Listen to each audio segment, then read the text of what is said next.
안녕하십니까. 챗GPT 초딩 논어 시간입니다. 초딩도 배우는 논어. 오늘은 위정편 제9장입니다.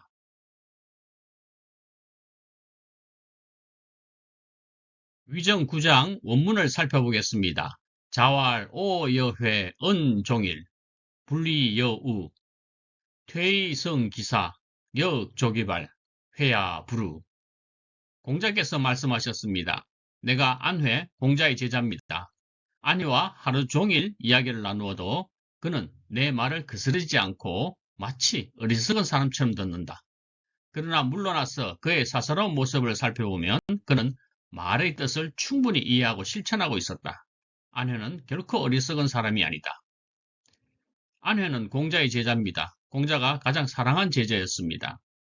공자가 안회와 하루 종일 이야기를 나누는데 안회는 내 말을 듣고 있는지 아닌지 알지 못할 정도로 묵묵히 듣고만 있었습니다.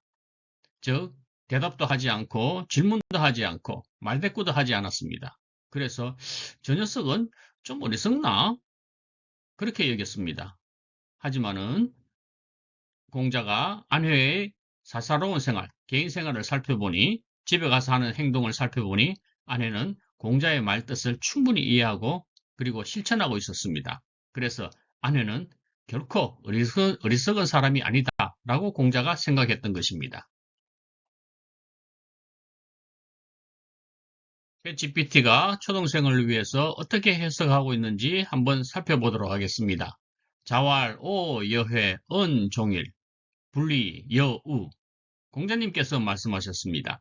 나는 제자 아내와 하루 종일 이야기해도 그는 토를 달거나 반박하지 않고 마치 멍청한 사람처럼 듣기만 한다. 아내가 아무런 말도 않고 공자의 말씀을 듣기만 했다는 그런 내용입니다. 공자님의 말씀이 이어집니다. 퇴의, 성, 기사, 역, 조기발, 회야, 부루.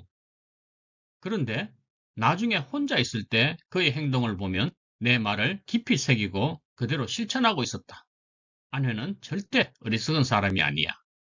이 말의 뜻은 진짜 똑똑한 사람은 말만 잘하는 게 아니라 배운 것을 행동으로 옮기는 사람이란 그런 뜻입니다.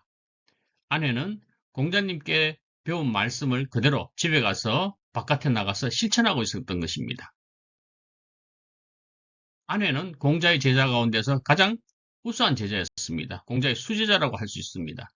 공자보다 37살이나 적었습니다. 하지만은 일찍 사망했습니다. 32살에 요절하고 말았습니다. 그래서 공자께서 가장 안타까워한 사람 중에 한 명입니다. 이 장은 앞선 장하고 다릅니다. 안회란 제자가 나오지만은 앞서서 자유와 자활한 제자가 나와서 효도에 대해서 물었습니다. 그리고 공자님께서 대답을 해주었죠. 이 장은 공자님이 안회에 대해서 이야기하는 장입니다. 왜 그럴까요? 안회는 공자님의 제자 중에서 가장 뛰어나고 착한 제자였기 때문이 아닐까 합니다. 그는 말없이 선생님의 가르침을 제대로 이해하고 그대로 실천했습니다. 그리고 가난했지만 항상 기뻐했다고 합니다. 안회는 집이 가난해서 밥도 잘 못 먹고 흐름한 옷을 입고 살았지만 불평하지 않고 늘 기쁘고 성실하게 살았다고 합니다. 그래서 공자님의 사랑을 가장 많이 받았습니다. 공자님은 여러 제자 가운데서도 안회를 가장 훌륭한 사람이라고 생각을 했습니다. 그러나 안회는 일찍 세상을 떠났습니다. 공자님보다 훨씬 먼저 세상을 떠났는데요. 공자와 나이 차가 37살쯤 되었지만은 32살에 세상을 저버리고 말았답니다. 그래서 공자님은 너무 슬퍼서 하늘이 나를 버렸다라고 눈물을 흘렸었다고 합니다. 그만큼 아내를 아꼈는데 아내가 일찍 세상을 떠나버려서 하늘이 나를 버렸다 할 정도로 슬퍼하셨다고 합니다. 오늘의 한자입니다. 실천, 궁, 행. 열매실, 밟을천, 몸궁, 단일행. 몸소 실천하여 행동으로 옮긴다. 공자는 배운 것을 실제 행동으로 옮겨야 한다고 강조했습니다. 실천궁행하는 학생이 되어야 하겠습니다.